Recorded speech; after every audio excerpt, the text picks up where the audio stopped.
ஓம் ஸ்ரீ குருப்பியோ நம. ஸ்ரீ மகாபரிவாஜனம். இன்றைக்கி தெய்வத்தின் குரல் பாகம் 5 சங்கர சரிதம் என்ற தலைப்பில் பெரியவா சொல்லுறது மேலே வாசிக்கிறேன். இது பக்கம் 1094 ஆரம்பிக்கிறது. பிதாவான மகேஸ்வரன் பஞ்சலிங்க அனுகிரகம் பண்ணின போது மாதா பார்வதி சும்மா இருப்பாளா? அவள் ஒரு ஸ்தோத்திரச்சுவடியை ஆச்சாரியாளுக்கு கொடுத்தாள். அதுதான் தேவி ஸ்துதிகளில் முதல் ஸ்நானம் வகிப்பதான சௌந்தரிய லகரி. மார்க்கண்டேய சம்ஹிதையில் அதை சௌந்தரிய சாரம் என்று சொல்லியிருக்கிறது. பூஜ்யை, அதாவது லோகத்திற்கு க்ஷேமம் உண்டாக்குவதற்காக அதை ஆச்சாரியாளுக்கு அனுகிரகம் பண்ணினாள் என்று இருக்கிறது. பஞ்சலிங்கம் கொடுத்தது, அவற்றின் பெயர்கள், அவற்றை ஆச்சாரியால் எங்கெங்கே வைத்தார் என்பதையெல்லாம் மார்க்கண்டேய சம்ஹிதைக்கு முழுக்க இசைவாகச் சொல்லும் ஆனந்தகிரிய சங்கர விஜயத்தில் அம்பாள் கொடுத்த புஸ்தகத்தை அம்பிகா ஸ்தவசாரம் என்று குறிப்பிட்டிருக்கிறது. தேவீபரமான ஸ்துதிகளுக்கெல்லாம் இதுவே சாரமாயிருப்பது என்ற அர்த்தம். ஜகதனுகிரகா கொடுத்தாள் என்று இருக்கிறது. ஜெகத்குருவுக்கு பண்ணும் அனுகிரகம் ஜகத்துக்கே அனுகிரகம் தானே. சௌந்தரியலகரி என்றால் அழகின் அலைகள். அம்பாள் அழகு சமுத்திரமாயிருக்கிறாள். அதை ஸ்தோத்திரம் வாக்கு ரூபத்தில் காட்டிவிடுகிறது. அப்பொழுது ஒவ்வொரு ஸ்லோகமும் ஒரு அலை மாதிரி. அம்பாளுக்கு பல ரூப பேதங்கள் இருப்பதில் இது சுந்தரி என்பவளை பற்றியது.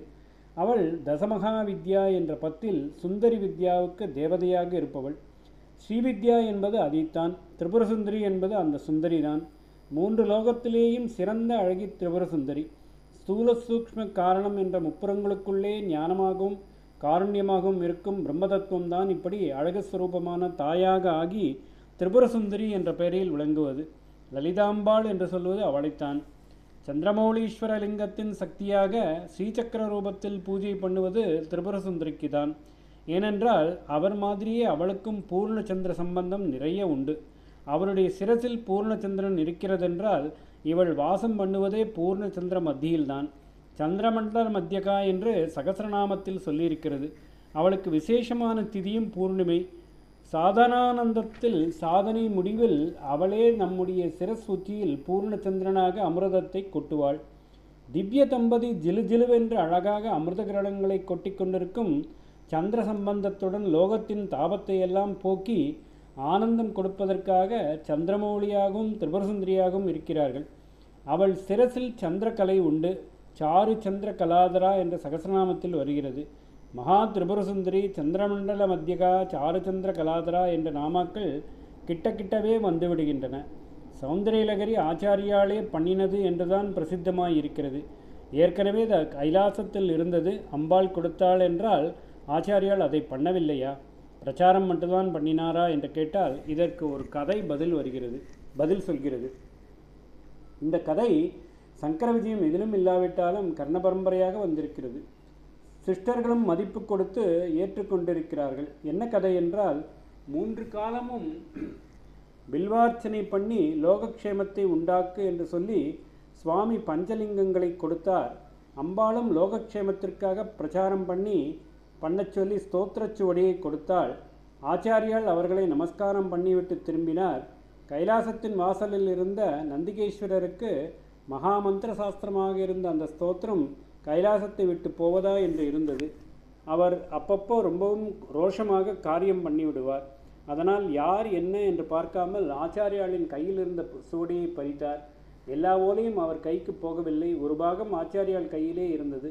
மொத்தம் இருந்த 100 ஸ்லோகத்தில் பின் 59 நந்திகேஸ்வரர் கைக்கு போயிற்று. ஆரம்ப பாகமான 41 ஸ்லோகத்தை ஆச்சாரியால் இருக்க பிடித்து கொண்டு சட்டென்று வெளியேறிவிட்டார். பெரிய பாகம் நஷ்டமாகிவிட்டதே என்று அவர் துக்கப்பட்டார். அப்பொழுது அம்பாள் அசரீரி வாக்கில், எல்லாம் என் வீரிதான், அந்த 59 நீயே பூர்த்தி பண்ணிவிடு, உன் வாக்காலே ஸ்தோத்திரம் கேட்கணும், அது கைலாச சொத்தான ஸ்தோத்திரத்தோடையே அதற்கு சமதியாக சேர்த்து பிரகாசிக்கணும் என்றுதான் இன்று இப்படி நடக்க பண்ணினேன் என்றாள். ஆச்சாரியால் ரொம்பவும் சந்தோஷத்துடன் அப்படியே 41ஐ 100ஆக பூர்த்தி பண்ணிவிட்டு, என் வாக்கா, உன்னுடையதே ஆன வாக்கால் தான் உனக்கென்றே இந்த ஸ்தோத்திரம் ஏற்பட்டது. திதீயாவிர் வாக்பிஸ் தர தபஜனனி வாஷாம் ஸ்துதிரியம் என்று பரம வினயத்தோடு முடித்து அவளுக்கு அர்ப்பணம் பண்ணினார். இப்படி கதை இருக்கிறது. ஆச்சாரியால் பண்ணின 59 ஸ்லோகங்களில்தான் அம்பாளுடன் ஸ்வரூப வர்ணனை கேசாதிபாதம் அவளுடைய சௌந்தரிய அலைகளாக வருகிறது. இதில் 3வது ஸ்லோகத்தில், அதாவது முழு நூலின் 44வது ஸ்லோகத்தில் சௌந்தரிய லகரி என்ற பதப்பிரயோகமே பண்ணியும் இருக்கிறார்.